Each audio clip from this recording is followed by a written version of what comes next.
आज हम बात करेंगे एक ऐसी लड़की की जिसने हर मुश्किल को हराया और अपनी किस्मत खुद लिखी। ये कहानी है हिम्मत और जुनून की, जो हमें सिखाती है कि हालात चाहे कितने भी खराब क्यों ना हों, अगर इरादे मजबूत हैं तो जीत पक्की है। जरा इस तस्वीर को देखिए। ये हैं योगिता मंडावी, और ये वो पल है जब उन्हें देश के सबसे बड़े सम्मानों में से एक प्रधानमंत्री राष्ट्रीय बाल पुरस्कार से नवाजा जा रहा है। ये सिर्फ एक मेडल नहीं है, बल्कि उनकी जबरदस्त हिम्मत और टैलेंट की पहचान है। और पता है ये कामयाबी उन्होंने किस उम्र में हासिल की? सिर्फ 14 साल की उम्र में। एक ऐसी उम्र जब ज्यादातर लोग अपने सपनों की राह खोज ही रहे होते हैं, तब योगिता ने अपनी मेहनत से एक मिसाल कायम कर दी है। तो सवाल यही उठता है कि आखिर ये सब हुआ कैसे? एक दूर दराज के गांव से निकलकर देश के इतने बड़े मंच तक का सफर। रास्ता आसान तो बिल्कुल नहीं था, लेकिन योगिता की हिम्मत उससे कहीं ज्यादा बड़ी थी। चलिए इस सफर को जरा शुरू से जानते हैं। हर बड़ी जीत के पीछे एक संघर्ष की कहानी छिपी होती है।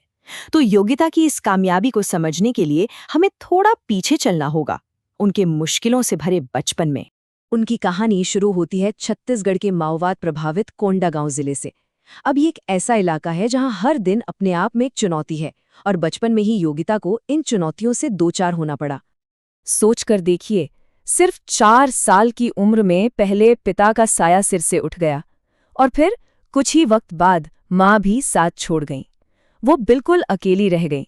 कुछ समय तक रिश्तेदारों के साथ रहीं, लेकिन फिर उनकी किस्मत उन्हें एक बिल्कुल नए रास्ते पर ले गई। और इसी नए रास्ते पर उन्हें अपनी मंजिल मिली।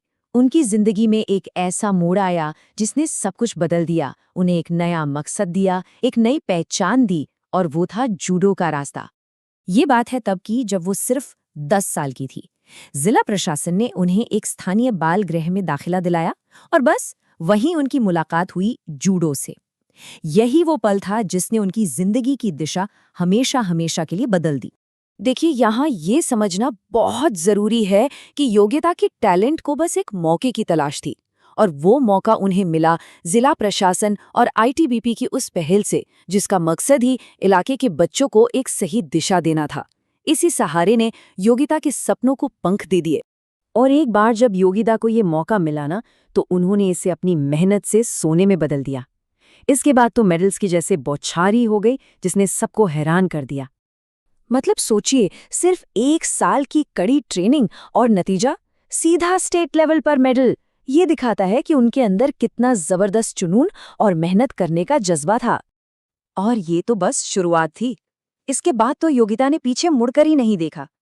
पहले साल स्टेट लेवल पर गोल्ड, फिर खेलो इंडिया में जोनल और नेशनल लेवल पर सिल्वर, और अगले ही साल राज्य ओपन और स्कूल प्रतियोगिताओं में फिर से 2 गोल्ड मेडल। सच में एक चैंपियन का उदय हो रहा था।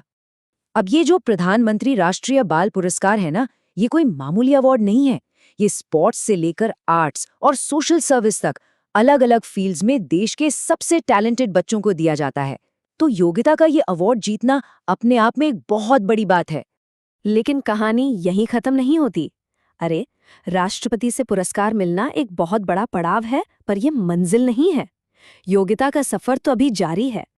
आज की तारीख में योगिता देश के बेहतरीन एथलीट्स के साथ ट्रेनिंग कर रही हैं। कोंडागांव के एक छोटे से गांव से निकलकर स्पोर्ट्स अथॉरिटी ऑफ इंडिया के नेशनल सेंटर ऑफ एक्सीलेंस तक पहुंचना उनके कभी हार न मानने वाले जज्बे की कहानी कहता है। योगिता की कहानी हमें बहुत हिम्मत देती है ना? लेकिन साथ ही एक सवाल भी छोड़ जाती है। योगिता तो मिल गई, पर हमारे देश के कोने कोने में ऐसी और कितनी ही प्रतिभाएं हैं जो बस एक मौके का इंतजार कर रही हैं। सोचने वाली बात है नहीं?